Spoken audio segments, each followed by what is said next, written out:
Welcome back friend. आपके YouTube channel endless study centre पे आप सभी दोस्तों का स्वागत करता हूं।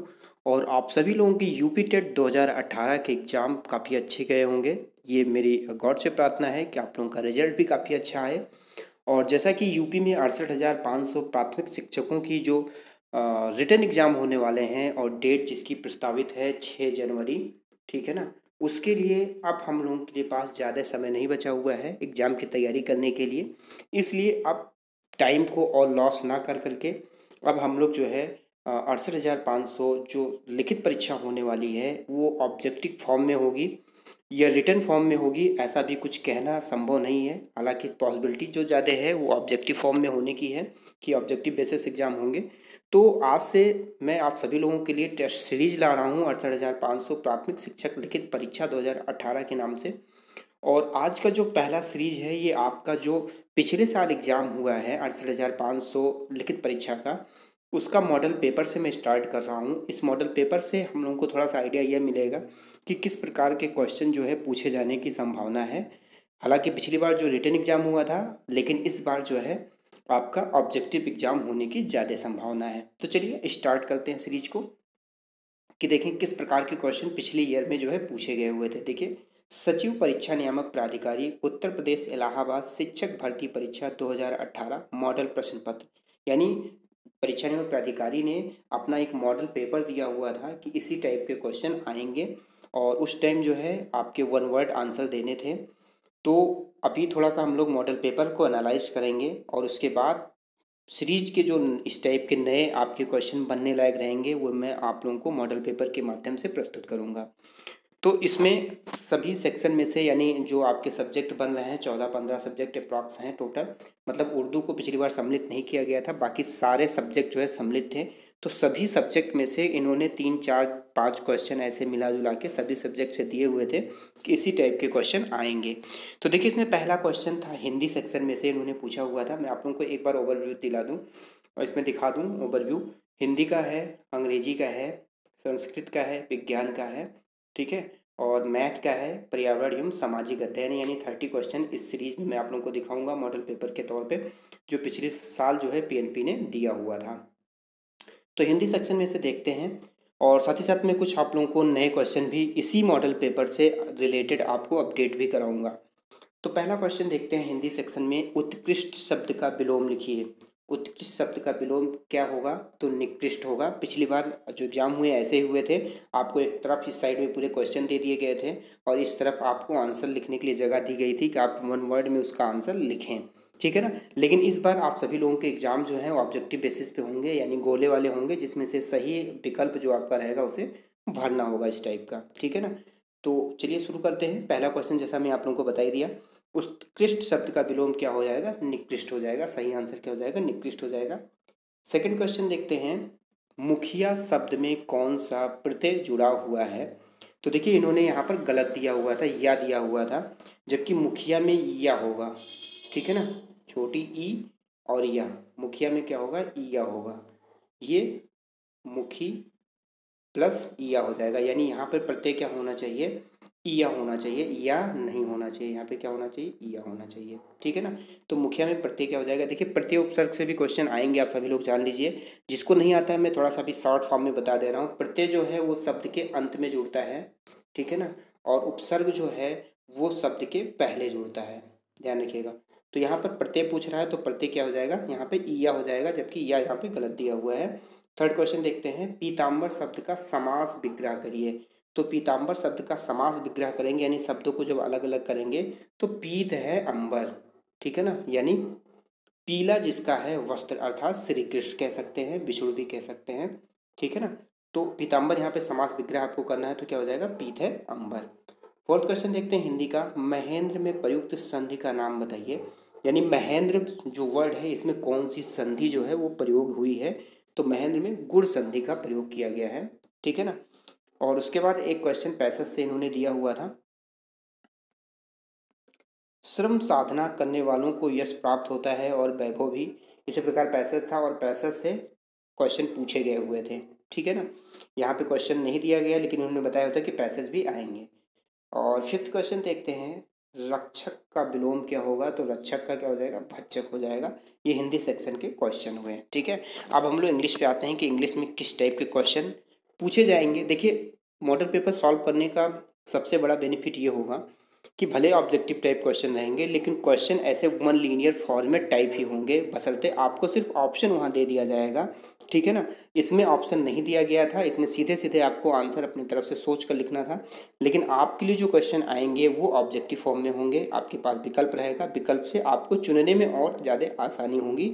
लेकिन थोड़ा सा ध्यान रखिएगा कि पिछली बार विकल्प नहीं थे, इसलिए थोड़ा सा क्वेश्चन कहीं ना कहीं सरल भी कह सकते हैं। लेकिन इस बार जो है थोड़ा सा क्वेश्चन टफ रहेगा, क्योंकि आपके पास विकल्प रहेंगे, तो ये आपके लिए प्लस पॉइंट रहेगा। इंग्लिश सेक्शन का देखते हैं। चलिए क्वेश्चन 6 नंबर देखते हैं क्या है। Which word is the correct antonym for shallow. ठीक, सैलो का क्या हो जाएगा, विलोम शब्द क्या हो जाएगा, तो डीप हो जाएगा। ओके, 7 क्वेश्चन नंबर देखते हैं। What is the one word substitution for the following phrase study of sound in language. यानी कह रहा है इस फ्रेज का जो है वन वर्ड में क्या कहेंगे, study of sound in language का तो फोनोलॉजी हो जाएगा, ठीक है ना। यानी साउंड भाषा का जो अध्ययन कहलाता है साउंड के रूप में, क्या कहलाता है, फोनोलॉजी कहलाता है। 8 क्वेश्चन नंबर देखते हैं। What is the correct meaning word drastic, तो ड्रेस्टिक का क्या हो जाएगा, सीवर हो जाएगा। 9 क्वेश्चन नंबर देखते हैं। Fill in the blanks with appropriate article dash sun rises in the east. यानी यहाँ पे आपको एप्रोप्रिएट आर्टिकल भरना है। तो आर्टिकल आपको पता है कि क्या क्या होता है, ए, एन, द। तो इसमें से आपका क्या हो जाएगा, आर्टिकल भरा जाएगा, द भरा जाएगा यहाँ पे। The sun rises in the east, तो द सही आंसर हो जाएगा, ठीक है। नेक्स्ट सेक्शन पे चलते हैं, और नेक्स्ट सेक्शन हमारा जो है वो संस्कृत का है। देखिए 10 क्वेश्चन नंबर देखते हैं। मतैक में कौन सी संधि है, तो मतैक में वृद्धि संधि है। यहाँ पर देखिए डबल मात्रा है, तो डबल मात्रा वाले जितने भी संधि होगी वो वृद्धि संधि हो जाएगी। ओके, 11 क्वेश्चन नंबर देखते हैं। पठामा में कौन सा लकार है, तो पठामा में लट लकार है। ओके, नेक्स्ट क्वेश्चन देखते हैं। यथाविध इस पद में कौन सा समास है, यानी यथाविध में कौन सा समास है, तो अव्ययीभाव समास है। प्रथम पद यहाँ पे प्रधान है, इसलिए अव्ययीभाव समास हो जाएगा। नेक्स्ट क्वेश्चन देखते हैं। 13 क्वेश्चन नंबर है। संति, यह क्रियापद किस धातु से बना है, तो संति जो है अस धातु से बना हुआ है। नेक्स्ट क्वेश्चन देखते हैं। 14 क्वेश्चन नंबर है। अनुशासन शब्द में कौन सा उपसर्ग है, तो अनुशासन में देखिए आप लोगों को मैंने भी पिछले पेज पे बताया हुआ था कि उपसर्ग जो है शब्द के पहले जो होता है, ठीक है ना। तो यहाँ पे अनुशासन में कौन सा शब्द उपसर्ग है, तो अनुशासन में अनु जो है वो आपका उपसर्ग हो जाएगा, ठीक है ना। अनुशासन में अनु जो है वो क्या हो जाएगा, उपसर्ग हो जाएगा। तो आप लोग ध्यान रखिएगा, उपसर्ग और प्रत्यय से भी एक क्वेश्चन जरूर आएंगे, हो सकता है दोनों से एक क्वेश्चन दे दे। जैसे ऊपर वाले संस्कृत हिंदी वाले सेक्शन में प्रत्यय पूछा हुआ था और संस्कृत वाले में उपसर्ग पूछ लिया, तो दोनों से क्वेश्चन पूछे जाने की संभावना है, इसलिए टॉपिक आप तैयार कर लीजिएगा। और हमें मॉडल पेपर से भी एक थोड़ा सा एक तरीके से गेस लगाने का अनुमान मिल जाएगा कि किस टॉपिक से क्वेश्चन पूछे जा रहे हैं, तो उस टॉपिक को हम लोग अच्छे तरीके से तैयार कर लेंगे। ओके, और आगे जो आपको सिलेबस मतलब इसका जो सीरीज मिलेगी, यानी मॉडल पेपर कह सकते हैं या मॉक टेस्ट कह सकते हैं, तो वो आप लोगों को इन्हीं बेसिस पे जो है आपको सॉल्व कराए जाएंगे। ये मार्केट में जो विभिन्न किताबें रहेंगी उसमें से जो सबसे बेस्ट लगेगा, या सभी किताबों से मिक्सअप करके आप सभी लोगों को मॉडल पेपर उपलब्ध कराए जाएंगे, वो भी फ्री ऑफ कास्ट। आपको कोई भी पैसा कहीं चार्ज नहीं देना है, चाहे आप PDF फॉर्मेट में चाहते हैं या फिर वीडियो फॉर्मेट में चाहते हैं। चलिए और नेक्स्ट क्वेश्चन देखते हैं हम लोग। 14 क्वेश्चन नंबर है, हो गया, अनुशासन का हो गया। और 15 क्वेश्चन नंबर है। द्योदन्तः कुत्र गच्छत, इस वाक्य में कौन सा अव्यय शब्द प्रयुक्त हुआ है, तो यहाँ पर कुत्र जो है अव्यय शब्द प्रयुक्त हुआ है।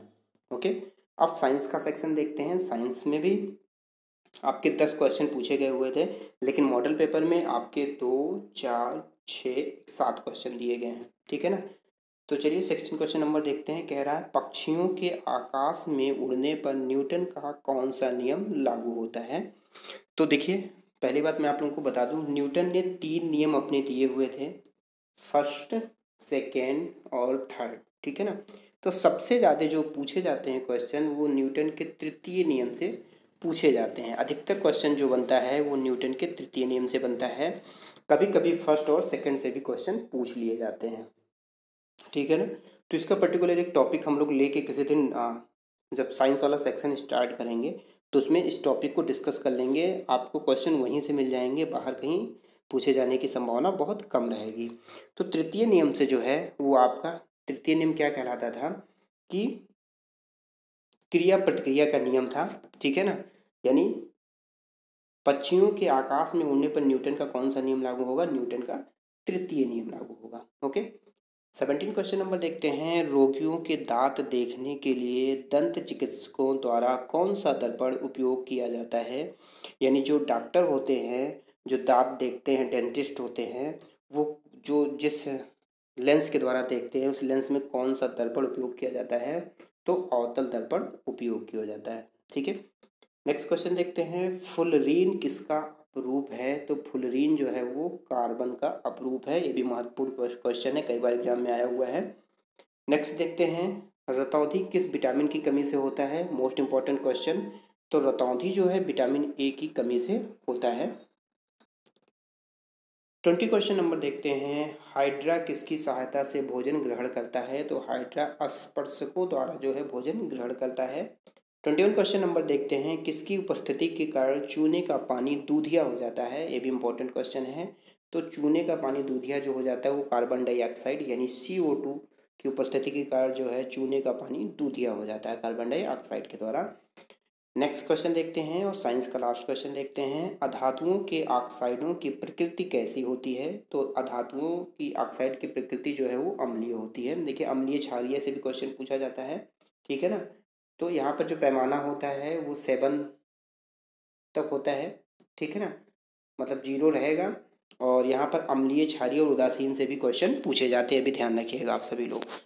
चलिए नेक्स्ट देखते हैं। अभी हम लोग सिर्फ मॉडल देख रहे हैं, मॉडल पेपर, और ये देखने की कोशिश कर रहे हैं कि किस टॉपिक से क्वेश्चन पूछे जा रहे हैं, क्योंकि इसी के अकॉर्डिंग आपको जो नेक्स्ट सीरीज दी जाएगी। अभी तो इसमें 30 क्वेश्चन कंप्लीट हो रहे हैं और टोटल 50 क्वेश्चन इन्होंने दिया हुआ था, PNP ने, परीक्षा न्याय प्राधिकारी ने, मॉडल पेपर में। तो 20 क्वेश्चन आपको भी कवर करा करके फिर मॉडल सीरीज आप लोगों की स्टार्ट की जाएगी।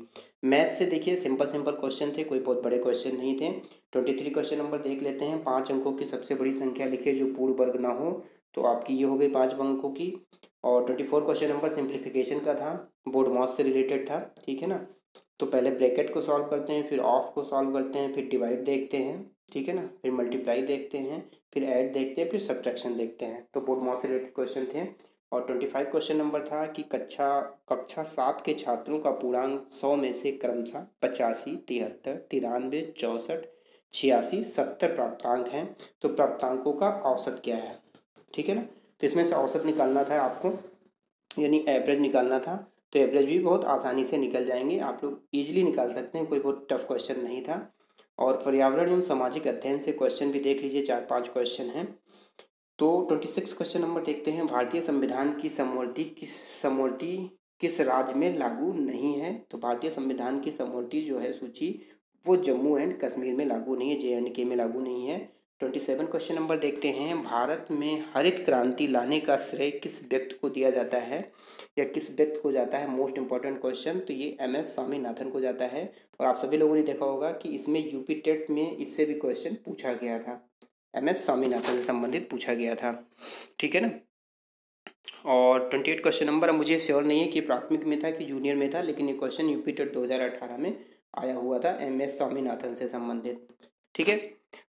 और 27 क्वेश्चन से एक करंट का क्वेश्चन मैं आप लोगों को बता दूं, क्योंकि आपके करंट के भी क्वेश्चन जो पिछला पेपर हुआ है वो 30 नंबर का था, मोस्ट इम्पॉर्टेंट सेक्शन था, इसी से बहुत ज़्यादा नंबर लोगों ने गेन किए हुए थे। तो इससे करंट से संबंधित एक क्वेश्चन है MS स्वामीनाथन से कि ICFA क्या है? ICFA इसका हिंदी नाम या फुल फॉर्म जो कह सकते हैं, भारतीय खाद्य व कृषि परिषद के द्वारा जो है ये जो विभाग है ICFA ने पहले विश्व कृषि पुरस्कार से सम्मानित करने के लिए आप MS स्वामीनाथन जी को सिलेक्ट किया हुआ है, ठीक है ना। ICFA ने विश्व का सबसे पहले कृषि पुरस्कार जो देने का निर्णय किया है, उसमें सबसे पहले व्यक्ति जो शामिल हुए हैं वो MS स्वामीनाथन को सम्मिलित किया गया है। तो ये आपका करंट का क्वेश्चन हो जाएगा। ऐसा क्वेश्चन पूछा जा सकता है कि ICFA द्वारा किसे पहला कृषि पुरस्कार देने की घोषणा की गई है? तो MS स्वामीनाथन जी द्वारा MS स्वामीनाथन को देने की घोषणा की गई है। 28 क्वेश्चन नंबर देखते हैं। मौसम संबंधी घटनाएं वायुमंडल की किस परत में घटित होती हैं? तो क्षोभ मंडल में घटित होती हैं। यानी नीचे से जो सबसे पहला लेयर स्टार्ट होता है वो क्षोभ मंडल होता है, फिर समताप मंडल होता है, फिर मध्य मंडल होता है, फिर आयन मंडल होता है, फिर बहिर्मंडल होता है। यानी 5 मंडल इस तरह होते हैं। तो उसमें मौसम संबंधी घटनाएं वायुमंडल के किस परत में घटित होती हैं? तो क्षोभ मंडल में होती हैं। और 29 क्वेश्चन नंबर देखते हैं। भारत में ग्रामीण संरचनात्मक विकास हेतु वित्तीय व्यवस्था करने वाली शीर्षस्थ संस्था कौन सी है? तो नाबार्ड है। यानी कृषि से संबंधित जो वित्तीय व्यवस्था ग्रामीण क्षेत्रों में करवाती है वो नाबार्ड द्वारा किया जाता है। और नाबार्ड का पूरा नाम क्या है? National bank for agriculture and rural development. और 30 क्वेश्चन देखते हैं। वंग भंग घटना किस वर्ष में हुई थी? तो वंग भंग घटना जो है 1905 में हुई थी। 1905 में जो है बंगाल विभाजन के नाम से भी जाना जाता है। तो ये जो मॉडल पेपर था, हम लोग सिर्फ यही देखने का प्रयास किए कि किस टाइप के क्वेश्चन आएंगे, किस टॉपिक से ज़्यादा क्वेश्चन आते हैं, और थोड़ा सा हम लोगों को ये भी आइडिया लग गया कि कौन सा क्वेश्चन ज़्यादा इम्पोर्टेंट है। ठीक है ना। तो आज की सीरीज में बस इतना ही। और यदि आप चैनल पे नए हैं तो प्लीज़ चैनल को पहले सब्सक्राइब कर लीजिए, साथ ही साथ बेल आइकन को भी प्रेस कर दीजिए, जिससे अब जो आपको सीरीज मिले, टेस्ट सीरीज मिले 68,500 प्राथमिक शिक्षक लिखित परीक्षा की, वो आप लोगों के लिए काफ़ी फ़ायदेमंद सिद्ध हो सके और उसका नोटिफिकेशन आपको मिल सके। ठीक है ना। तो यदि वीडियो अच्छा लगा हो तो प्लीज़ वीडियो को लाइक करिएगा और इससे संबंधित अपने व्हाट्सएप, FB, इंस्टाग्राम, जो भी आपका मल्टीमीडिया एक तरीके से प्लेटफॉर्म होगा वहाँ ज़रूर शेयर करिएगा। तो वीडियो देखने के लिए आप सभी लोगों का धन्यवाद। थैंक्स फॉर वॉचिंग दोस्तों। Thank you.